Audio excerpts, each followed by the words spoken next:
March 2025, Forest City, Arkansas. Melissa Allen woke up at 6 in the morning to the sound of her phone alarm.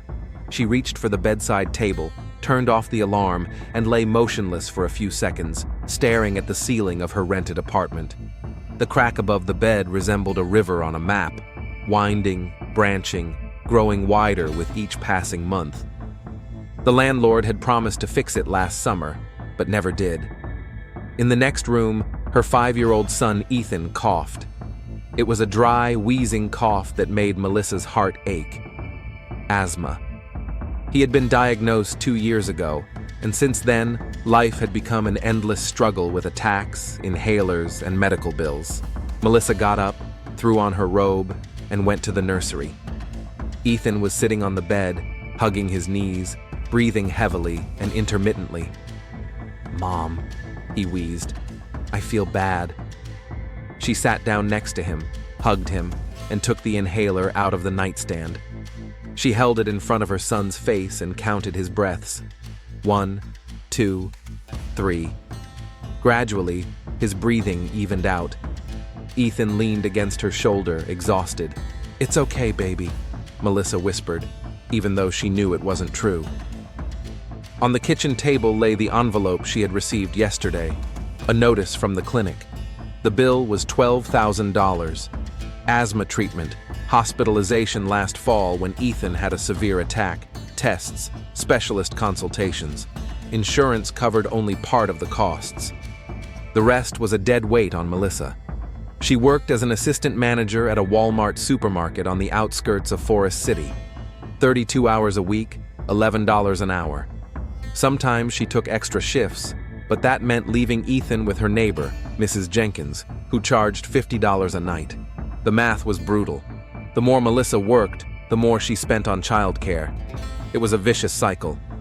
Her father, Miles Allen, had died 6 months ago, on September 3, 2024. A heart attack, sudden and swift. At 56, he owned a small construction company. Business was good, but not great. Miles was an old-school kind of guy, hard-working, quiet, used to solving problems on his own. Melissa remembered the funeral as if through a fog. A small Baptist church on Main Street, wooden pews, the smell of polish and wilting lilies. Sharon, her stepmother, sat in the front row in a black dress, her face covered with a handkerchief. She sobbed so loudly that the pastor had to pause several times during his sermon. Melissa sat behind, holding Ethan's hand. The boy didn't understand what was happening and whispered, asking why his grandfather was sleeping in a box. She couldn't find the words to explain. After the ceremony, people approached Sharon, hugged her, and offered words of comfort. Almost no one noticed Melissa. She was the daughter of Miles' first marriage, and Sharon was his second wife, the one with whom he had lived for the last 12 years. In the eyes of the town, Sharon was the real widow, and Melissa was just a relative. After the funeral, Sharon invited her loved ones to her house on Maple Street, the very house where Melissa had grown up. It was a 2-story cottage with a porch, an old oak tree in the yard, and a swing that her father had hung when she was 7 years old. It was a house that had once been her home, but now belonged to Sharon. Melissa stopped by briefly, standing in the kitchen with a paper plate of potato salad in her hands. Sharon bustled among the guests, thanking them for their condolences, accepting casseroles and pies brought by neighbors.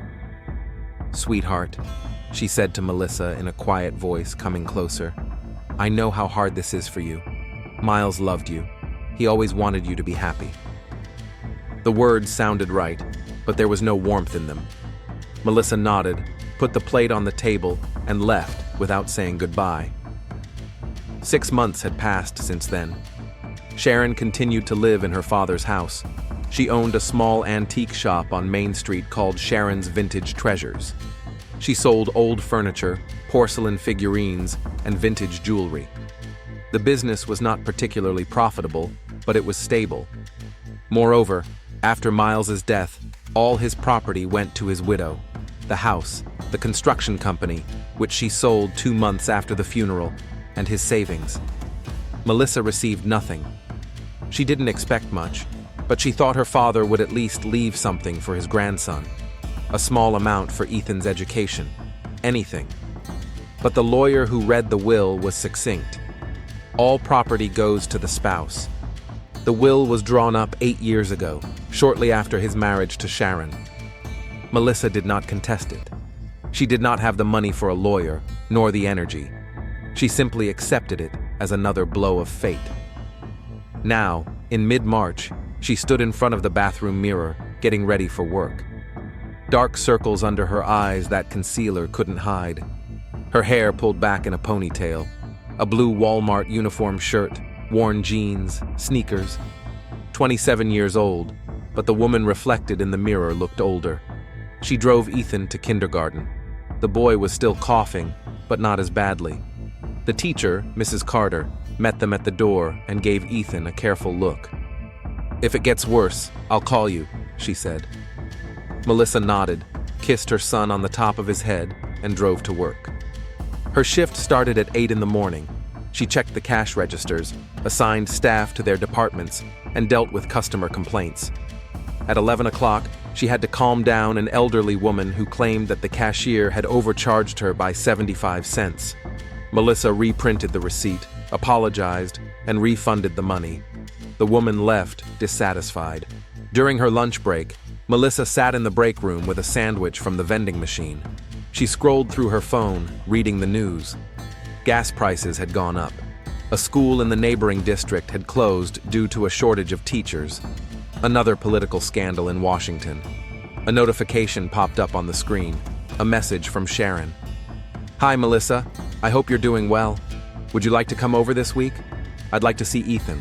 Love you." Melissa stared at the screen for a few seconds, then locked her phone and put it in her pocket. She didn't reply. Sharon wrote to her about once a month, always with the same message. A caring stepmother who wants to maintain a relationship. But Melissa saw through this game. Sharon never offered financial help. She never asked how Melissa was coping with her debts. She just sent polite messages that didn't commit her to anything. In the evening, after work, Melissa picked up Ethan from daycare and drove home. As she passed Maple Street, she slowed down. Her father's house stood on the corner, behind a low white fence. The porch light was on. Sharon's car was in the driveway, a silver Honda Accord sedan, brand new, last year's model. Melissa pulled over to the curb and looked at the house through the windshield. Sharon appeared in the living room window, adjusting the curtains. She was wearing an elegant blouse, her hair was done. Even from a distance, it was clear that this was a woman who had everything under control. Ethan in the back seat asked, "Mom, are we ever going to live in a big house?" Melissa swallowed the lump in her throat. "Someday, sweetie." She pressed the gas pedal and drove on. Their apartment was cold. The heating was intermittent, and Melissa had already called the manager 3 times, but to no avail. She turned on the electric heater and made dinner, macaroni with tomato sauce from a can.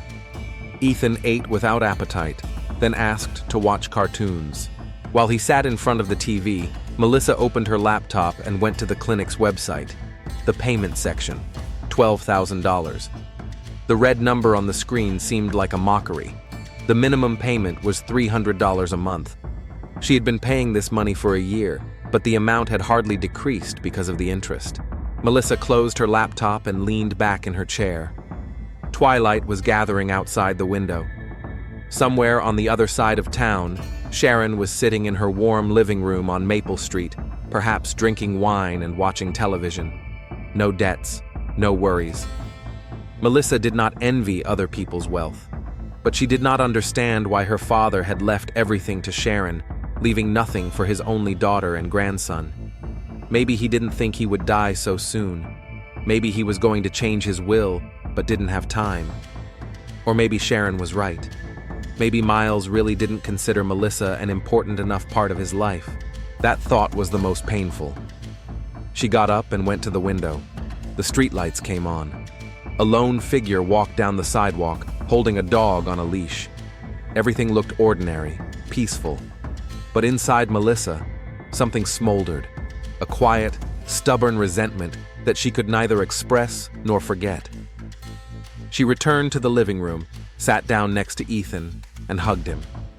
The boy leaned against her shoulder, his eyes fixed on the screen. Melissa closed her eyes, trying not to think about money, about Sharon, about the future, which seemed so uncertain. April 2025. The message from Sharon came on Tuesday morning while Melissa was standing in line at the gas station, holding a crumpled $20 bill in her hand, her last money before payday. Melissa, I need your help. I've finally decided to clean out the garage. There are still some of Miles's things there. Maybe you'll want to take something as a keepsake. Come over on Saturday if you can. I'll treat you to lunch. Melissa stared at the screen, feeling her usual irritation. Sharon always knew how to phrase a request as if she were doing a favor.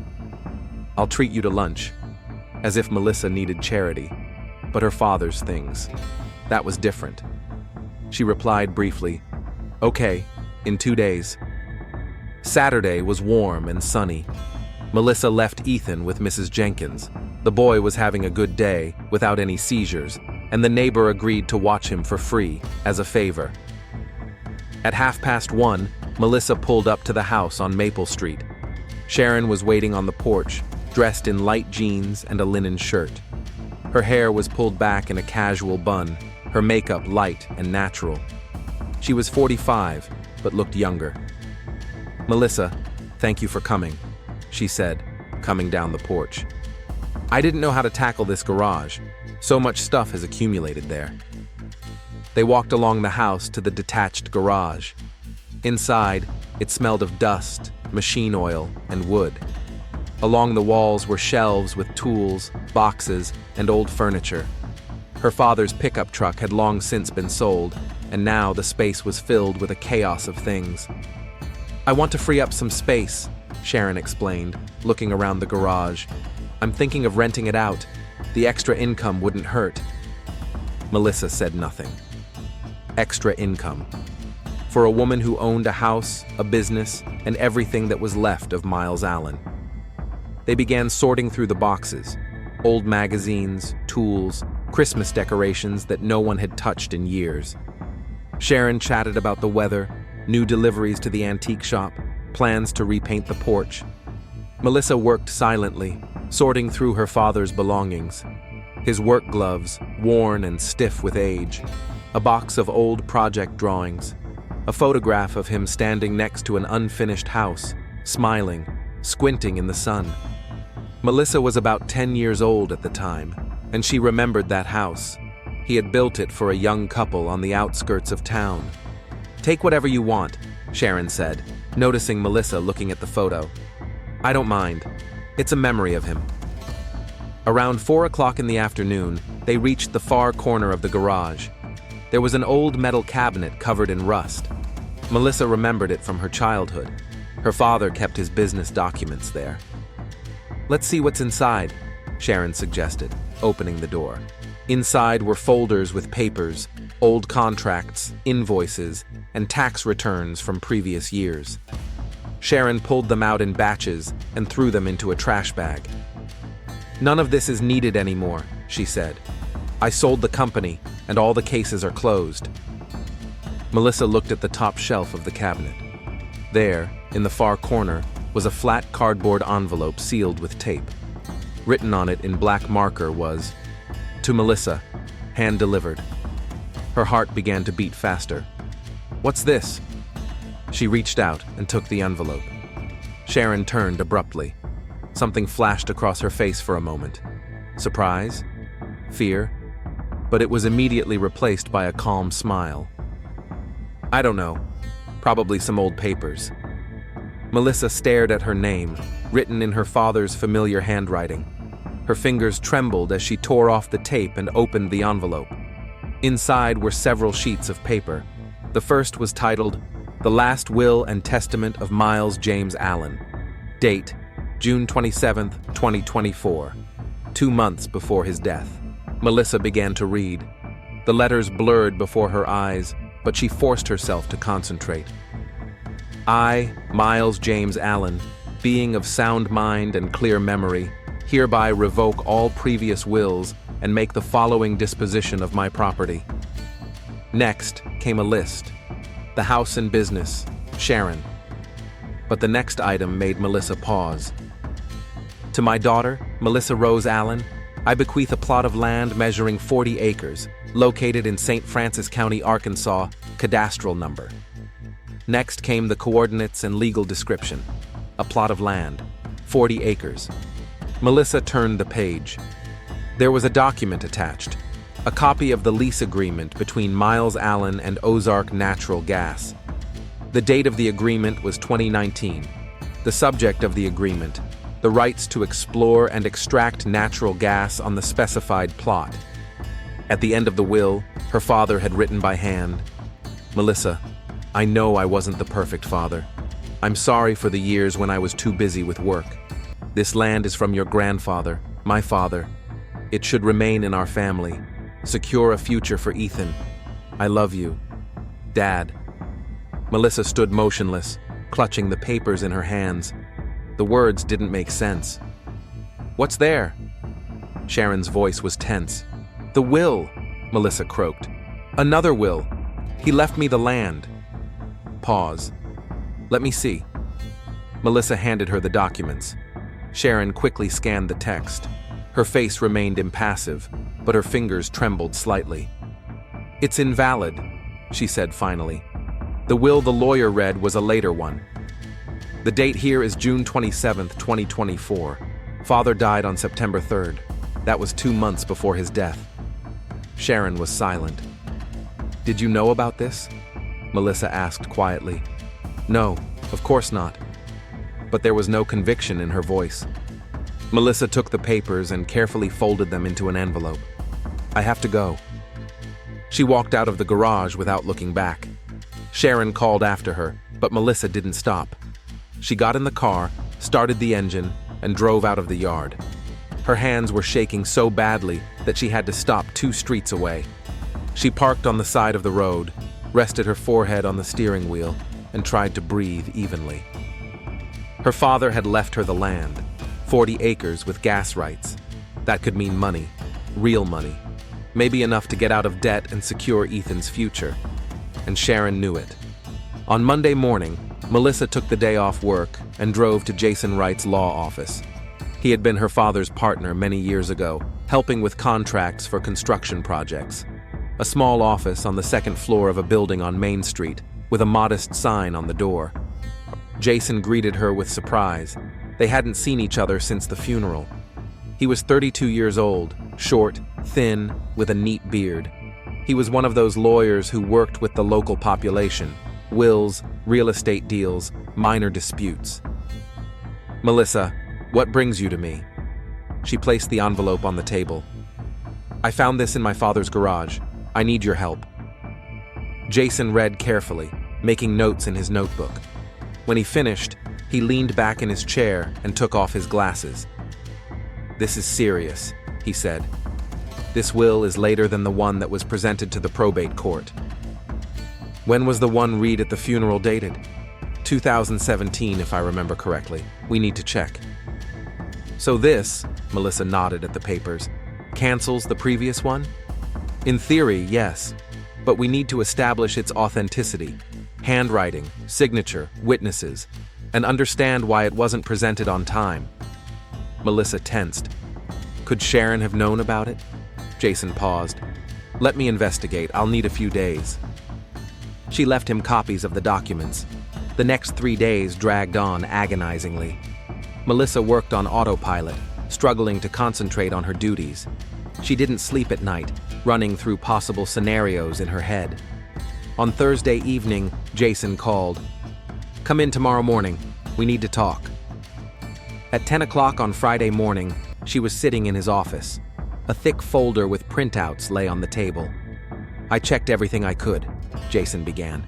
The will is genuine. The handwriting matches your father's signature samples. The 2 witnesses are Robert Collins and Jennifer Morris, both employees of the construction company. I contacted them.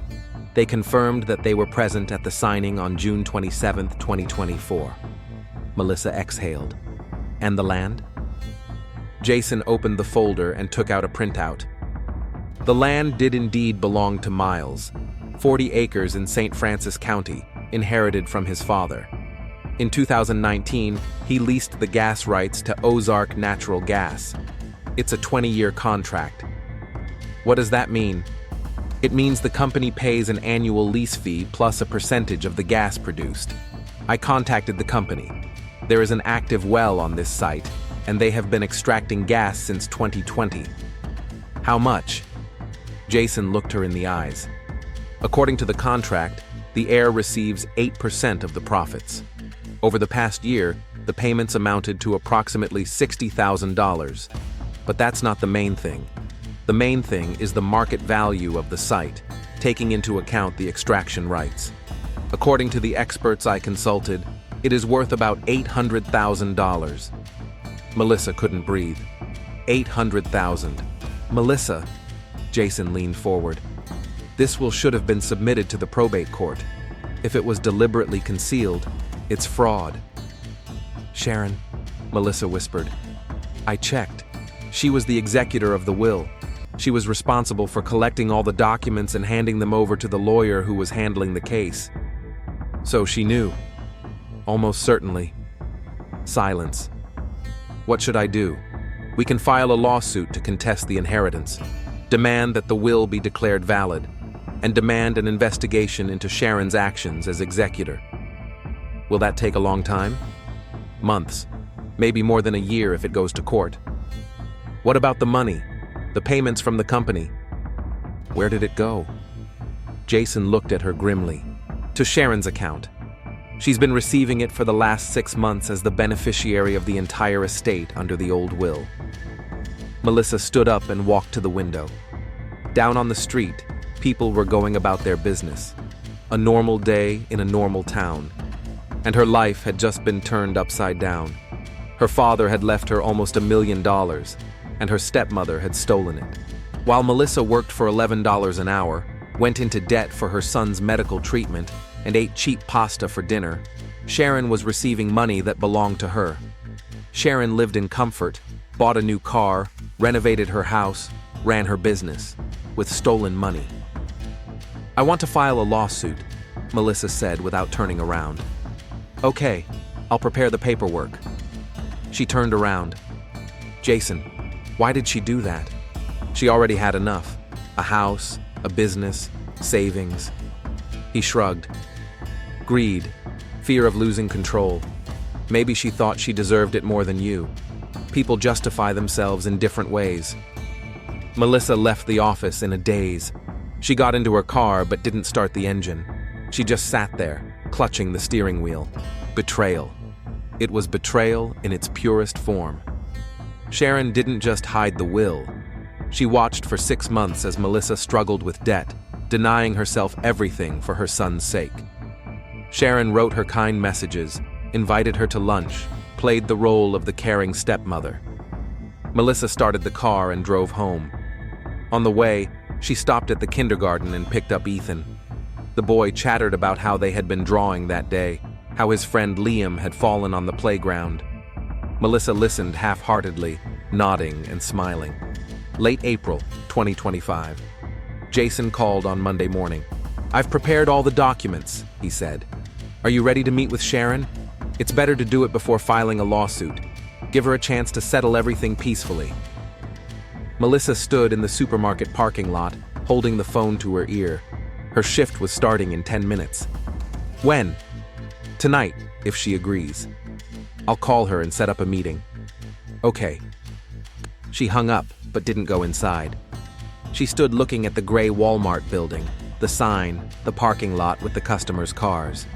In a few hours, she would meet with Sharon, the woman who stole her inheritance. At 6 o'clock, Jason came to pick up Melissa. She left Ethan with Mrs. Jenkins and said she would be back late. They were silent in the car. Jason drove carefully. The streets of Forest City were almost empty at that hour. Remember, he said as they approached Maple Street, we're not here to fight. We're presenting the facts, giving her a chance to explain or agree to a settlement. What if she refuses? Then we'll go to court. The house on the corner looked the same as always. A well-kept lawn, a white fence, lights in the windows. Sharon's car was in the driveway. Melissa got out of the car, feeling every muscle tense. Jason rang the doorbell. A few seconds later, Sharon opened the door. She was dressed in casual clothes, soft pants, a cashmere sweater. Her expression was calm, but her eyes were alert. "Jason, Melissa, come in." They entered the living room. Melissa looked around. Nothing had changed since she was here as a child. The same sofa, the same paintings on the walls. Only instead of photos of her mother, there were now black and white prints of landscapes. Sharon invited them to sit down, but no one did. "What did you want to talk about?" she asked, folding her arms across her chest. Jason opened the folder and took out the documents. Melissa found Miles's will, dated June 27, 2024. This will revokes the previous one and leaves a significant portion of the estate to Melissa. Sharon took the papers and quickly scanned them. Her face remained stony. "I didn't know about this will." "Sharon," Jason's voice was firm, "you were the executor of the will. You were responsible for collecting all of Miles's documents. This will was kept in his garage, in a sealed envelope with Melissa's name on it." "I didn't see that envelope." "It was in the closet where the business papers were kept. Did you go through that closet after your husband died?" Pause. "Maybe. I don't remember every piece of paper." Melissa couldn't take it anymore. "Don't lie. You knew. You found that will and hid it." Sharon turned to her. "Melissa, I understand you're upset, but don't accuse me of something I didn't do. My name was on the envelope, in my father's handwriting. I didn't see any envelope. Maybe Miles hid it himself and forgot to tell me." Jason intervened. "Sharon, let's be honest.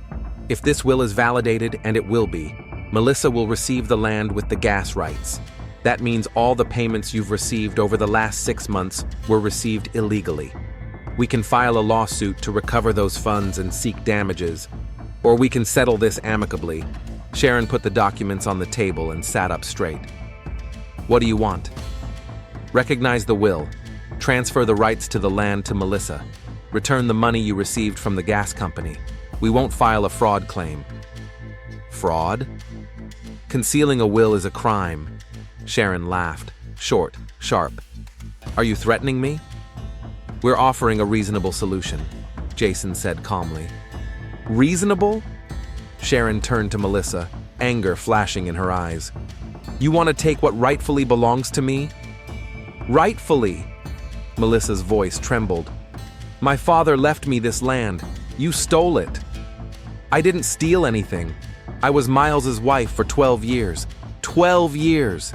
I took care of him, supported his business, was there for him when he was sick. And where were you?" "I'm his daughter." "Daughter?" Sharon took a step forward. "You visited him once a month for an hour, with a child he barely knew. You only called when you needed money. You never took an interest in his business or his life." "That's not true." "It is true," Miles told me. "He was disappointed in you. You dropped out of college, got pregnant by some guy who didn't even stay around. You never achieved anything in life." Melissa felt tears welling up in her eyes, but she didn't let them fall. "He loved me. He wrote it in his will." "He felt sorry for you," Sharon snapped. "That's not the same as love. He wrote that will in a fit of sentimentality because he felt death approaching. But if he really wanted you to have that land, he would have told me. He would have made sure everything was in order. He did. He wrote the will and had it witnessed. And then he hid it in the garage?" Sharon smirked. "If that will was so important, why didn't he give it to his lawyer? Why didn't he tell me about it?" "Because he didn't trust you." "He didn't trust me? I was his wife." "And you justified his distrust. You stole my inheritance." Sharon took a step closer. They were now standing half a meter apart. "Listen to me carefully, Melissa. You were never a real daughter to him. You were a burden, a mistake of his youth, which he carried with him all his life out of a sense of duty. He was happy when I came along because he finally had a real family. But you were just a reminder of his failed first marriage." Melissa felt something break inside her. Sharon's words cut like knives. "Take it back," she whispered. "What? The truth?" Sharon didn't back down. "You want the truth? Here's the truth. Miles thought you were a failure. He told me so. He saw how you lived, in a cheap apartment, working at a supermarket, raising a child on your own. He was disappointed, and if he had lived longer, he would have revoked that will himself." "Enough!" Jason stepped between them. "Sharon, you're crossing the line." "No, let her hear it." Sharon walked around the lawyer and looked straight at Melissa. "You think this land will change your life? You think money will make you better? You'll remain the same loser who couldn't achieve anything on her own. And in a year, you'll spend it all and be back where you are now." Melissa stood with her fists clenched. Her whole body was shaking. "Get out of my house," Sharon said coldly. "And if you want to sue, go ahead. But I'll fight. I have money for good lawyers. And you? All you have is that small-time lawyer from a provincial town who doesn't even know the law." Jason took Melissa by the hand. "Let's go. We've said everything we need to say." Melissa didn't move. She looked at Sharon, this woman who lived in her father's house, bore his name, received his money, and said that Miles didn't love his daughter. "Melissa," Jason repeated insistently. "Let's go." She turned and walked out. She stopped on the porch and breathed in the cold evening air. The door slammed behind her. Sharon had closed it forcefully. In the car, Jason said, "I'm filing a lawsuit tomorrow morning." She left us no choice. Melissa was silent. She looked out the window at the houses flying by, the streetlights, the empty streets. "You were never a real daughter to him." Those words repeated themselves in her head over and over. At home, Melissa picked up Ethan from Mrs. Jenkins, put him to bed, and sat down in the kitchen with a cup of cold tea. It was almost midnight. Outside the window, all was quiet. She took out her phone and opened her photos. She scrolled through the old pictures. There she was, 10 years old, sitting on her father's shoulders. He was smiling, holding her by the legs. There they were, fishing. There they were at her school graduation. Miles was standing next to her, awkwardly hugging her shoulders. He loved her. She knew that. She remembered how he came to all her school concerts, even when he was busy. She remembered how he taught her to drive, patiently, without getting annoyed. She remembered his words when she told him she was pregnant. "We'll manage. I'll help." But then Sharon appeared, and something changed. He became more distant, more busy. He called less often, visited less often. Melissa blamed it on work, on age, on fatigue. Or maybe Sharon was right. Maybe he really was disappointed in his daughter. Melissa got up and paced around the apartment. She sat down again. She stood up again. She couldn't find peace. The following days blurred into a hazy blur. Work, home, Ethan, sleepless nights. Jason filed a lawsuit. Sharon hired a lawyer, an expensive one from Little Rock. The trial began. Melissa didn't sleep. She lay in the dark, staring at the ceiling, thinking. About the money that could solve all her problems. About Sharon, who lived comfortably on her stolen inheritance. About the words spoken that evening. Every time she closed her eyes, she heard her stepmother's voice. "You were never a real daughter to him." On Friday evening, a week after the confrontation, Melissa sat on the sofa watching TV, but she wasn't watching the screen. Ethan was asleep in his room. It was getting dark outside. The phone rang. Sharon. Melissa stared at the screen without picking up the phone. The call ended. A minute later, a message arrived. "Melissa, we need to talk. I didn't mean to say those things. Let's meet and discuss everything calmly. Maybe we can find a compromise." A compromise. After everything that had been said. Melissa blocked the phone and put it on the table. On Saturday, another message arrived, and on Sunday. Sharon tried to call, wrote short phrases. "Please answer. We can work this out. No need for a trial." Melissa didn't respond. She went to work, did her job, and came home. But her thoughts were far away. She imagined Sharon in the house on Maple Street. She imagined her sitting in the living room, drinking wine, watching her antique shop bring in a steady income, not worrying about anything. Melissa counted every dollar. Yesterday at the supermarket, her son asked for a toy, an inexpensive toy car for $5. Melissa said, "Not now." Ethan didn't cry, he just nodded. He was used to it. $5. Sharon got $60,000 a year from the gas company, and she didn't give a cent away. On Tuesday night, Melissa couldn't sleep. She tossed and turned in bed, looking at the clock. Midnight, 1 a.m., 2 a.m. At 3 a.m., she got up, got dressed, and grabbed her car keys. She checked to make sure Ethan was asleep. She wrote a note to Mrs. Jenkins, asking her to watch the child for an hour if he woke up. She slipped the note under her neighbor's door. She got in the car. She started the engine. Forest City was asleep. The streets were empty, the streetlights casting long shadows. Melissa drove slowly, automatically. She turned onto Maple Street. The house stood in darkness. Only one light was on upstairs, the bedroom. Sharon's car was in the driveway. Melissa parked at the curb and turned off the engine. She sat looking at the house, at the windows behind which her life had once been, at the door she had entered as a child. Her hands gripped the steering wheel so tightly that her knuckles turned white. What was she doing here? Why had she come? She didn't know. She just couldn't stay at home, couldn't lie in the dark, thinking about the same thing over and over. Melissa got out of the car. She closed the door quietly. She walked through the gate into the yard.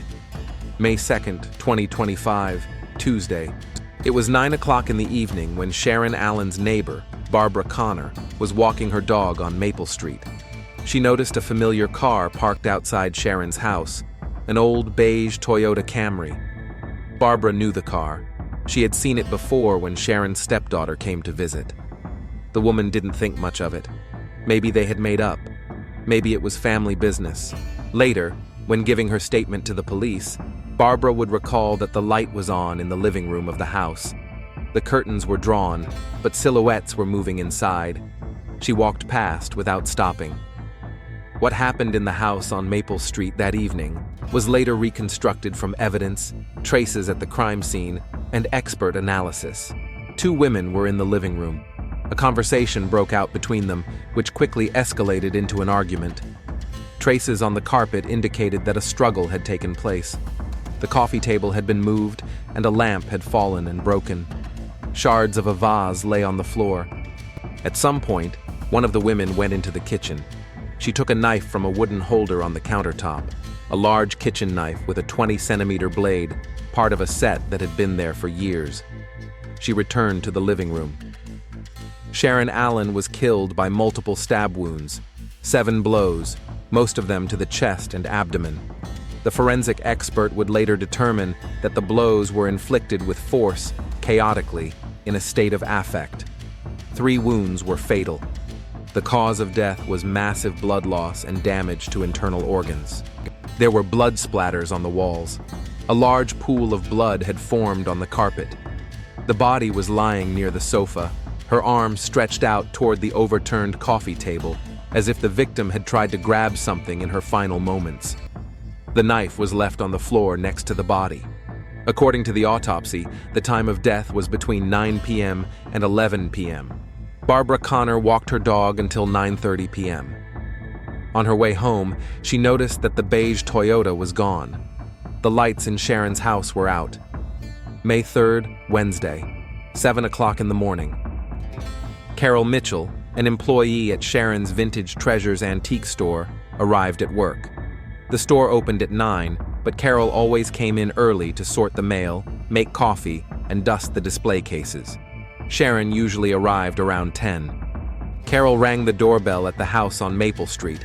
Sometimes Sharon would ask her to pick up something for the shop or some documents. No one answered. She called her cell phone. It rang, but no one picked up. Carol waited half an hour near the shop, then called again. Again, no answer. She began to worry. She drove back to the house. The front door was unlocked. Carol pushed it open and called out, "Sharon, are you home?" Silence. She entered the hallway and walked further. She saw the living room.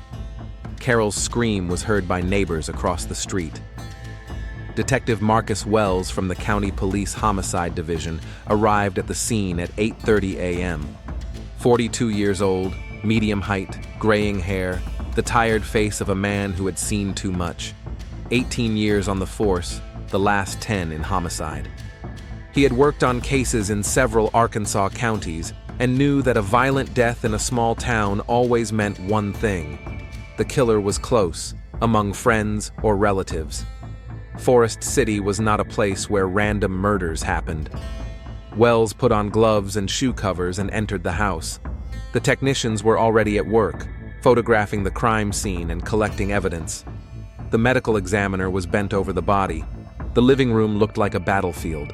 There was blood on the carpet, on the walls, on the furniture, a broken vase, shards of a lamp, an overturned table.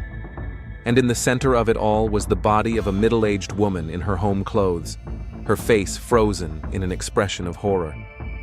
"Sharon Allen, 45 years old," reported one of the officers. "Owner of an antique shop on Main Street. Widow.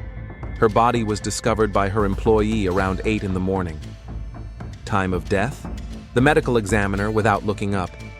"Preliminary estimate is last night between 9 and 11. I'll be more precise after the autopsy." "Cause of death?" "Multiple stab wounds. 7 blows, most to the torso. Massive blood loss." Wells looked around the room. The murder weapon, a knife, lay next to the body. He bent down and examined it without touching it. It was an ordinary kitchen knife, part of a set. The handle was wooden, with traces of blood on it. "Is the knife from this house?" "It looks like it. We'll check."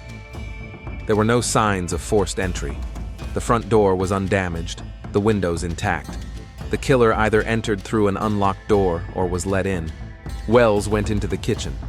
The wooden knife block on the countertop was missing one knife, the largest one, an empty slot. He returned to the living room.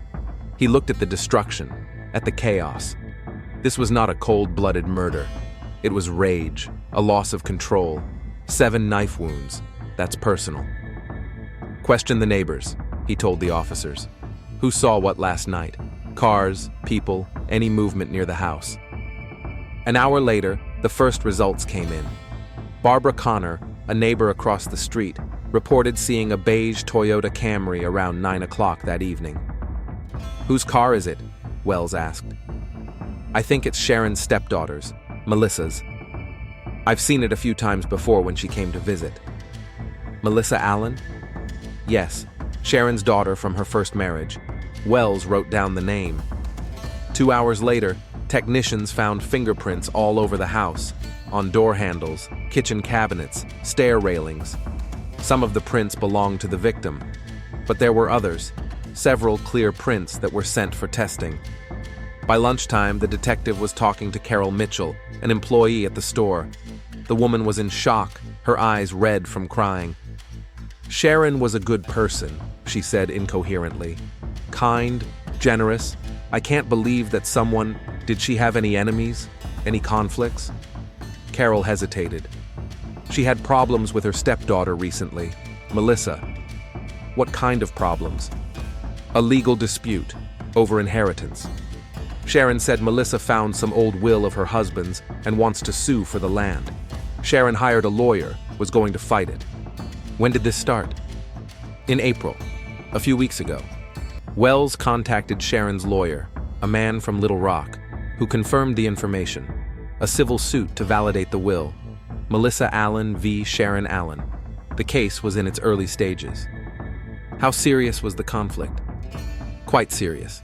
It involved land worth about $1 million and allegations of fraud. By the evening of May 3rd, Wells knew enough. The motive was obvious. Financial conflict, family feud, big money. A stepdaughter with serious financial problems against a stepmother who allegedly hid the will. A database check showed that the fingerprints from the crime scene belonged to Melissa Allen, but that alone was not proof. She could have been in the house earlier, for legitimate reasons. Thursday, May 4th, 9 in the morning. Melissa Allen sat in the interrogation room at the county police station.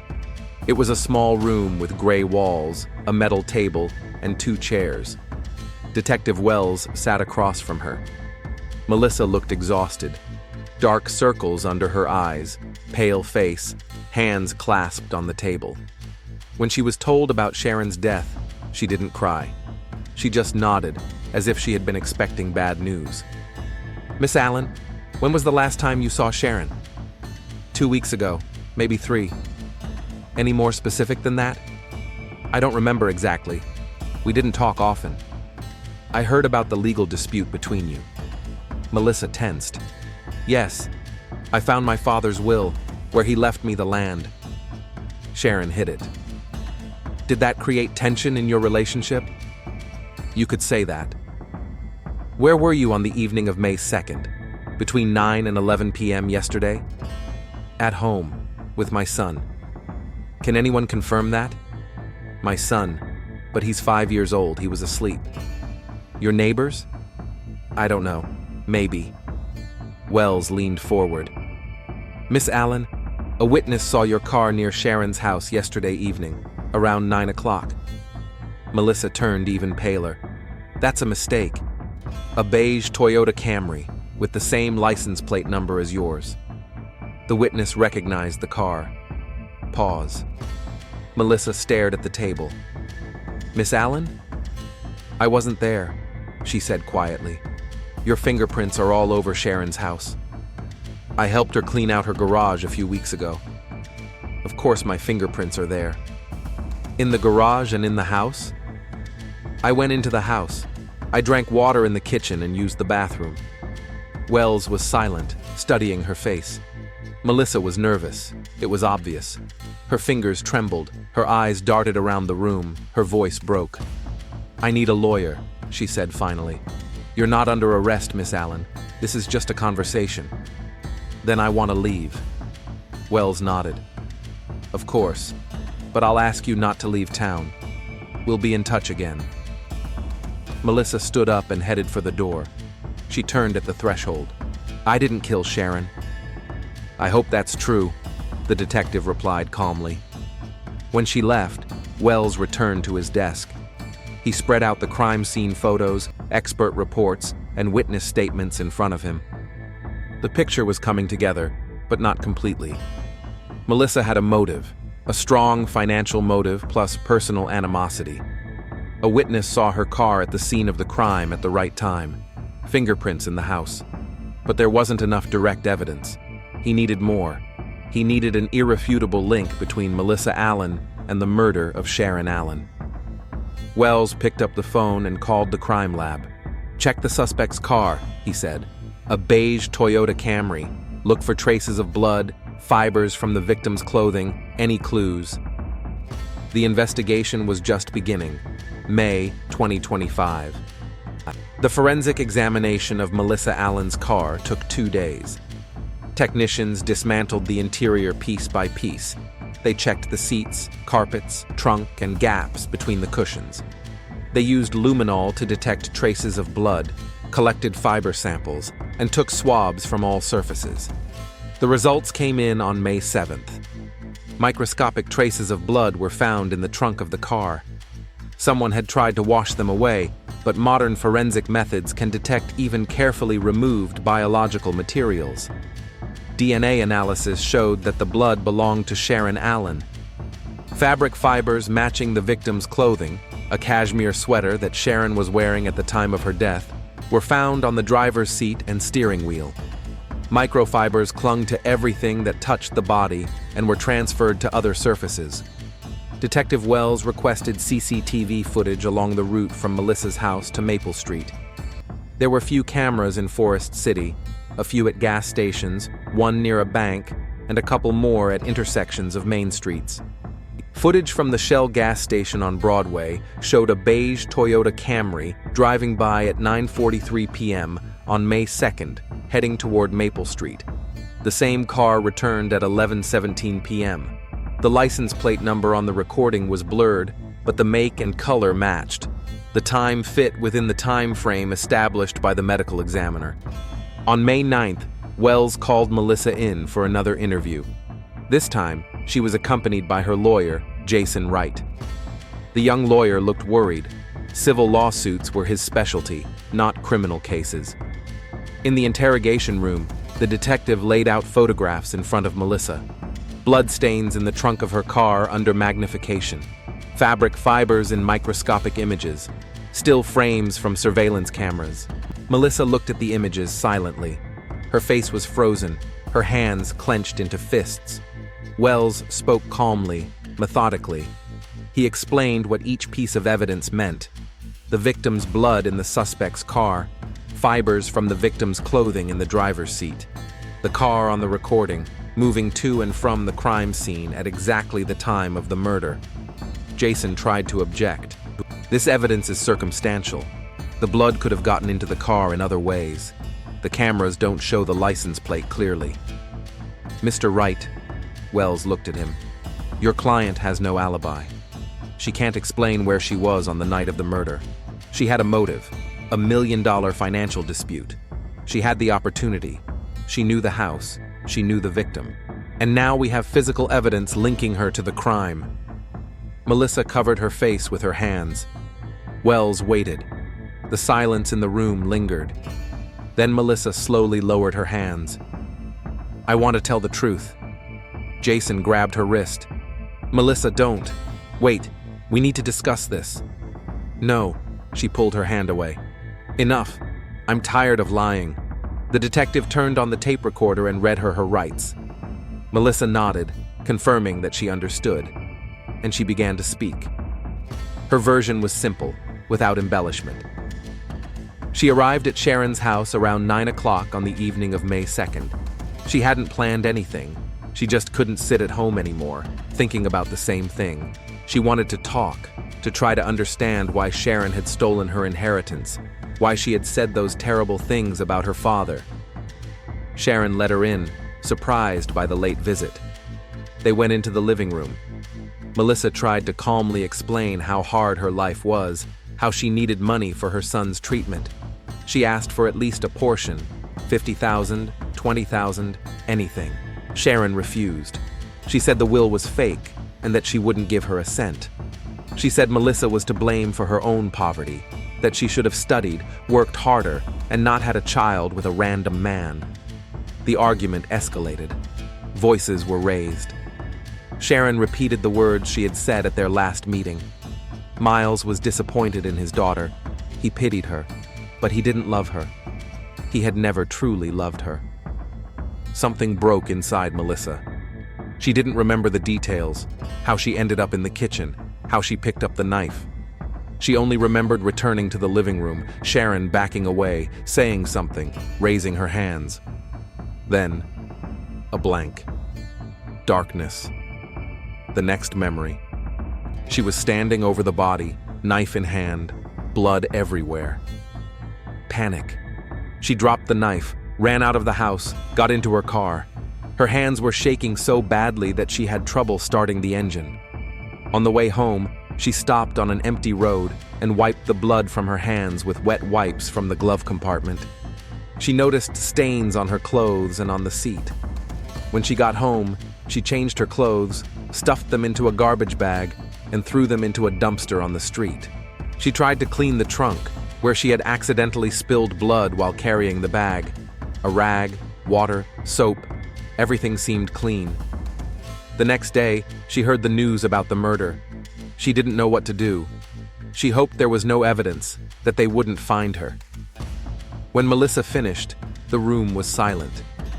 Jason sat pale, unable to speak. Wells turned off the tape recorder.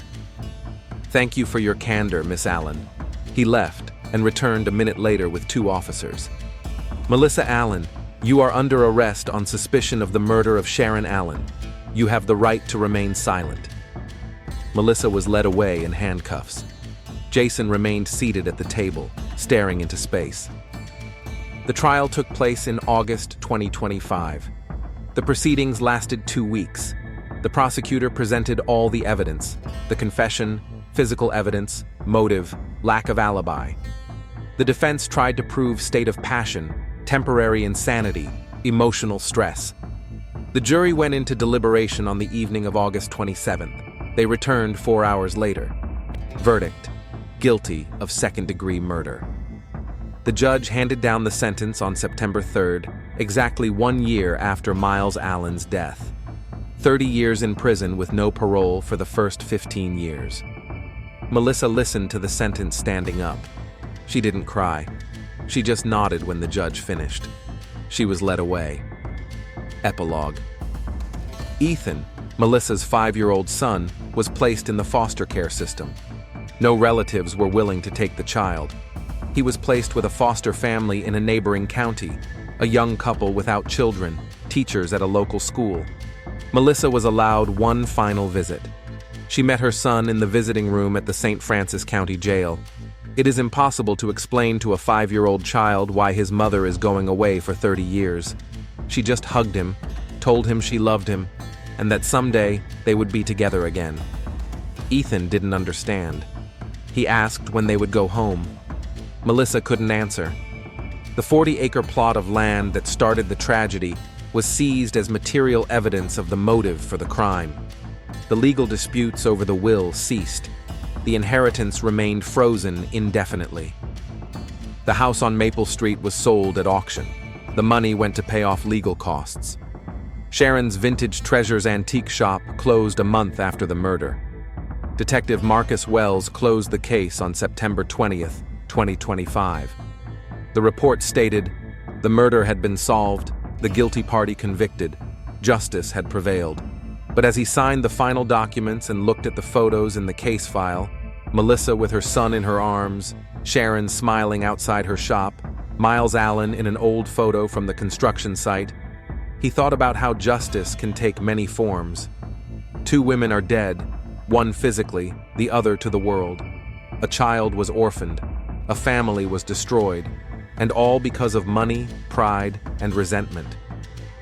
The $800,000 never went to anyone. Wells filed the case away and moved on to the next one. Life went on in Forest City.